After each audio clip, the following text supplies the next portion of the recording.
Hey everybody, today's video I'm going to share with you the 9 best things about living in Salt Lake City, Utah. So let's get started.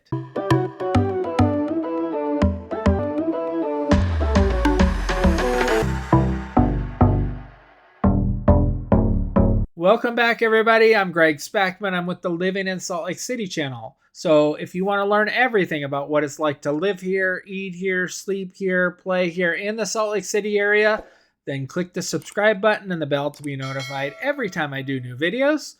Lately, I've been getting a ton of people that are just like you that are reaching out to me about making that move here to Salt Lake City.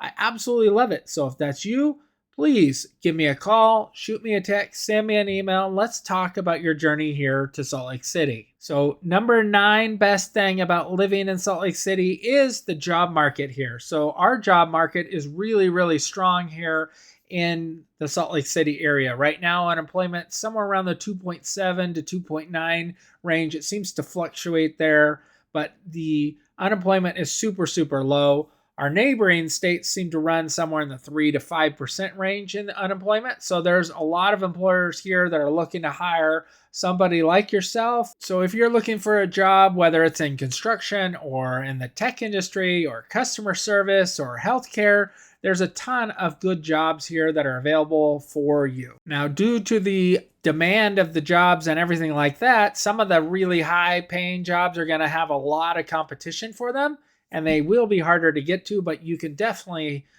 see that there is a ton of different jobs here at all levels of employment and of all amounts that they're going to pay. The number 8 best thing about living here in the Salt Lake City area is our easy access to travel around the county and around the country. So we have 3 interstates here in the Salt Lake City area. We have I-15, which is probably our most major freeway, the most used freeway. It runs north and south, so you'd be taking it into Idaho or down into Nevada all the way to California. I-215 is kind of a U shape, and it goes kind of from the I-80 wrapping around to I-80, but it is really cool. We use it mostly when we're going to Taylorsville or when we're in downtown Salt Lake. It'll route us the 215 a different direction, then we get off, and then we will end up taking Bangerter or Mountain View corridor down to where we're going to go. And then I-80 would be our other major interstate here, and you're going to use it to get to Wyoming or to Nevada. I mainly use I-80 when I want to go to Sugar House or out to Park City. Will be the 2 main times we use it. Some other highways that you're going to make use of would be Mountain View corridor and Bangerter Highway. So both of those are really cool as well. As far as traveling around the country, Salt Lake City International Airport is a really cool airport. It is one of the best airports that I've used anywhere in the nation. I've flown probably 30 different airports, and it's one of the best airports that I've found. Usually it doesn't have delays. However, this past winter when my wife was flying, they had a big snowstorm that was happening at the exact time she was planning to land, so they diverted her up into Idaho, and that caused like a 7-hour delay, which was awful. But every other time that we've flown, we haven't had delays, and when I've done nonstops, when I go back to Nashville, it's been really nice to fly Delta nonstop to Nashville. So Delta's hub is here, so you can get around rather easily. Most of the flights, if they're going to have a connector, you can run through Las Vegas or Phoenix, which is what I would recommend. I would try to stay away from Denver Airport since that's probably the worst airport as far as delays and everything go. The number 7 reason to live here in Salt Lake City is our mountains. And the mountains here are amazing. They are so beautiful to look at. The mountains to the east are called the Wasatch Mountains, and the mountains to the west are called the Ochre Mountains. And we also have the copper mine out there. So it is super cool. Right now, they have just a touch of snow on them, so they look a little bit different than they looked all summer. However, in another month or 2, they're just going to be covered in snow, and they will look completely different than what they look now. I think I like them with snow more than I like them without snow, but it's super cool. One downside I should mention about our mountains and everything here is that we are in a valley, so our air here can get trapped in here and create like an inversion layer, and that means warm air is trapped by cold air, and so it causes some really bad air quality from November through March. And then when we have forest fires, or California or Oregon or Washington has forest fires, they blow all their smoke our direction. So there are times when our air quality here in Salt Lake is really, really bad. I want to say the first year here, air quality was much worse than this last year. I don't remember any sort of alerts this last year for air quality, so that was cool. And maybe that had to do with all the snow we got over the winter. Who knows? But just know that the air quality here can be poor. The number 6 best thing about living in Salt Lake City is the public transportation. And when we moved from California to Nashville and then Nashville to here, both of those states have terrible public transportation. Other than buses or rideshare, Uber, Lyft, they had no real great public transportation. I think California has Metrolink, but that wasn't super great or something that I ever took. Here we have what's called the track system. They have the red, green, and blue lines of that, and that'll get you all over. So, for example, where I live, I can take the red line in Daybreak up to Salt Lake City. Then I could take the green line over to the airport. So if I want to go on an airplane flight and I don't want to take Uber, Lyft, or get a ride there, I can take the track system. And so the green line runs from West Valley to the airport. The blue line runs from Draper to Salt Lake City. And then the red line runs Draper into Salt Lake City. So you can just take any of those three lines that you want to take. We also have something called the Front Runner train, and that is super neat to see. And there's this cool Mexican place that you can eat right along the train. I believe it's in Layton, but it's really, really cool. But you can take the Front Runner train from Ogden, and then it stops in like Roy, Clearfield, Layton, Farmington, and then it goes all the way down to Provo. And then there stops at different cities along the way down south, but you have 2 different really good public transportations to get you around. And then you can take buses and Uber, Lyft, and whatever other sort of ride shares that you wanted to take. The number 5 best thing about living here in Salt Lake City is the friendly people. Salt Lake City, I read online, was ranked the 12th happiest city to live in the USA. And that was according to USA Today. So you could look that up if you wanted. It's not uncommon here in Salt Lake City for people to wave to you or say hello. Heck, I was shopping the other day looking at shoes, and this nice lady came up and started talking to me out of the blue and asked me about my family and everything else. I thought maybe she was going to ask me what church I go to, but she didn't, so that's cool. But we talked for like 30 minutes about just different topics, and it was super nice. And that sort of thing happens quite often here in Utah. Number 4 is our sports teams here in Salt Lake City. While we don't have an NFL team, an MLB team, or an NHL team, we do have the Utah Jazz, which are an NBA basketball team, and they are super, super cool. I remember as a kid, I would watch Karl Malone and John Stockton play, and they were super, super good back then. They never could win the title, but they were good every single year with those two.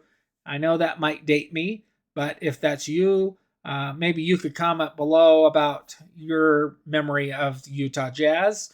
We also have the Real Salt Lake MLS soccer team that's here, and they're in Sandy.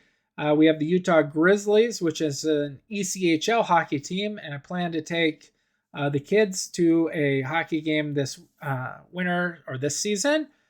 We have a professional rugby team here called the Utah Warriors, and my second oldest son took us to a rugby match. It wasn't them playing, but it was at the stadium where the MLS soccer team plays in Sandy, so that stadium is awesome.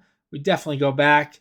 And the rugby teams that played, I got to learn all about rugby. It's a super cool sport. I thought it was kind of weird at first watching how they play because it's different rules than what I'm used to for football. But of course, it's rugby, so it's fun. After asking a bunch of questions to people around me, I kind of understood the rules, and I'd like to go watch another game here soon, just so that I can enjoy the game more, since I know what they're doing and why they're doing it. There are talks about bringing an MLB team here to the Salt Lake City area, either into Salt Lake or into Draper. And then they've also want to bring in an NHL hockey team here. Maybe we can get the Phoenix Coyotes to relocate here. That would be amazing since I am a huge hockey fan.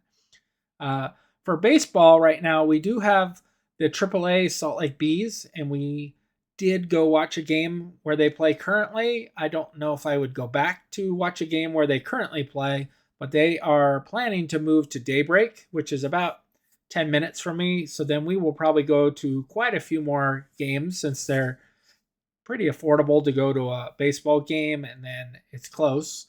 For football, you're going to be relegated to watching the University of Utah or the BYU teams play. Both of those are typically pretty good, but there are no shortage of sports here in the Salt Lake City area. The third best thing about living here in Salt Lake City, Utah is our weather.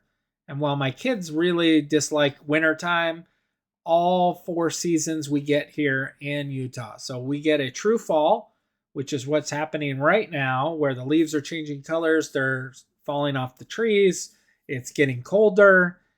I think it's in the 60s this week, which is really nice, or high 50s, but it's been in the 40s and 50s for the past month, I would say. Winter time, once it hits winter, I think in a couple weeks, we will probably start to get our snow. We get anywhere from, I would say, 2 feet to 6 feet of snow, but usually it's somewhere around the 30 to 40 inch range in most cities.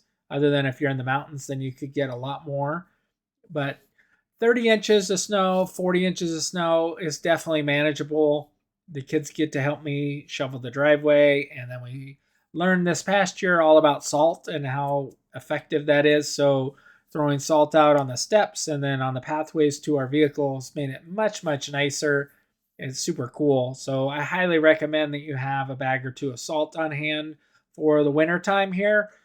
Spring, you are getting, in the spring, it's getting warmer and the snow is melting or has all melted and the temperatures start to warm up, which means you can start to do some hikes, unless you like hiking in the snow, but you can start to do some of your hikes and some of your other outdoor activities that don't require the snow that you can do.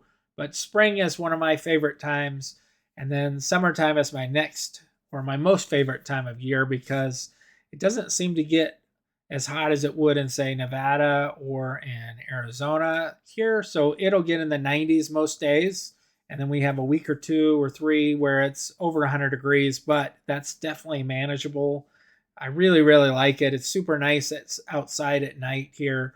Once the sun goes down around 7 or 8, and then it does stay lighter at night as well. So the kids don't really like to go to bed at 9 at night because it's still light outside, which is one thing that makes it, I guess, a little bit of a challenge. But I really like that because having more daylight means you can do more things and doesn't feel like the day ends as quickly. But that's super fun. On average, Salt Lake City gets 222 days of sunshine a year, which is higher than the national average by about 2.5 weeks. So we get some really good amount of sunshine here in the Salt Lake City area. We also get some really epic sunsets from the mountains to the west. The number 2 best thing about living here in Salt Lake City, and this is the reason that I love living here the most, is the outdoors. And you get to snow ski, snowboard in the best snow on earth. You get to go hiking, rock climbing, mountain biking, backpacking, pretty much anything you want to do that requires the outdoors and good temperatures, but camping as well. Camping is super awesome to go do. You can do a ton of water sports here because we have a massive amount of lakes here in Utah and streams and rivers. But water sports you can do, like water ski, you can kayak, you can paddleboard. Paddleboarding is my kids' favorite thing to do, I think, on the water. I can just put them on their paddleboards and they'll float out and just have a blast out in the water. You can also do tubing down rivers. So we have 2 different rivers that you can do here, but where we did it, the Provo River, was super awesome. My daughter wanted to do that for her birthday last year, so we went and did that. And when you get to the place where you can do it, you pick your life vest out. Then you wait for your turn to take the bus up, and then the bus buses you up to the start of it. And then you grab your inner tube there, and then you just chill and float down the river for 2 to 3 hours. It's super awesome. Something I highly recommend that you do. The only negative is there's fly fishermen in the water, and for whatever reason, they get mad that you're floating by, and it makes no sense because they know that you're going to be floating by. So why would you fly fish there? But they do. So the outdoors is amazing here. You can do anything that you want to do in the outdoors here except things that require an ocean. And that leads us to the number one best thing about living in Salt Lake City, and that's Sundays. So there's both a pro and a con about Sundays, but the cool thing about Sundays is if you're going to go out shopping, you got about half the amount of people that are out shopping on Sunday. So places are way less busy, there's less cars on the road. All of that is super cool. The negative thing about Sundays is you can't buy a car on Sunday. All the car dealerships are closed, and a number of other places are closed. So you just have to learn what's open and what's closed on Sundays. You can't buy alcohol on Sunday. So if you were planning to watch football on Sunday, you need to make sure you bought it, a Saturday or a couple days beforehand, because you won't be able to buy it on Sunday. But there are some cool things about Sundays, and I'll leave you to figure those out as well. So if you've made it this far in the video and you would like more information about moving here to the Salt Lake City area or any of the cities around Salt Lake City, and I know most of the other cities, I spent a bunch of time now down in Hurricane and out in Moab and then in northern Utah. So I've got a good grasp now in the last 2 years of helping people relocate here that I can talk about most cities. So if you're planning to make that move here to the Salt Lake City area, please reach out to me. I'd love to hear from you. I will be the one that answers the phone. So give me a call, shoot me a text, send me an email. I'd love to hear from you. Until next time, be rad.